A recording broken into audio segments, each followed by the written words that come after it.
every day, all day. It's a full-time job. And of course with Ron Jaworski, who you know very well, and you know, he's the team president and also a partial owner in the team now, and Jaws has been just unbelievable, but we work full-time on this. Well, we've seen vocal and imposing owners in sports, from George Steinbrenner to Mark Cuban to Al Davis. Where does your ownership style fall? Well, I'm smart enough to know what I don't know. And so I leave the football ops stuff to the great coaching staff, Brett Muncie and his guys, and Jaworski. But when it comes to anything to do with the creative and the marketing, if it's the philanthropy, that's all my side of the deal. Now, you're good friends with Bill Belichick. Two of you have been buddies for a long time. What kind of advice does he give you on running a team?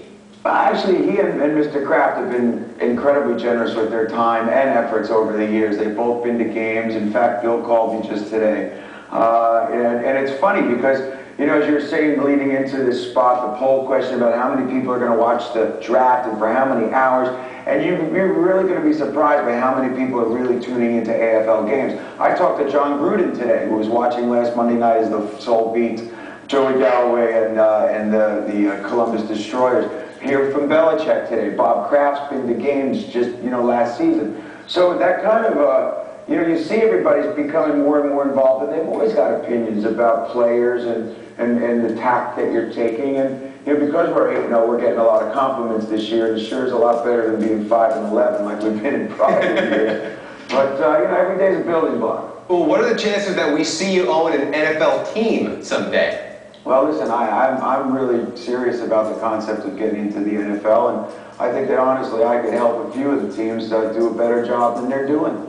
And this has been an education for me, and I'll continue to grow in this position. But I've befriended quite a few of the owners of NFL teams at this point. I've had some you know, initial conversations about how I could get into that business, and I think that I've got great aspirations to do it. How different is the vibe in the NFL from AFL, just in your dealings with the owners and getting to know how they run things? Well, they're 32 kings, and they know it. You know, I mean, this is multiple generations, and I could buy an Eastern European country quicker than I could buy into an NFL team. But the truth of the matter is there are some great men out there, be it the Maras or the Tisches or the Krafts. You know, for example, Mr. Woody Johnson in New York. There's a bunch of them that I know, and I learn from them all the time. It's a lot of fun for me. As you mentioned earlier, the Soul is undefeated right now. Choosing from Bon Jovi's vast music library, which song or lyric best encapsulates the season thus far? Oh, I think it's all about "It's My Life." It's, you know, now or never. Graziani wants to go out on top, and he wants to go out with a Philadelphia Soul ring wrapped around his finger.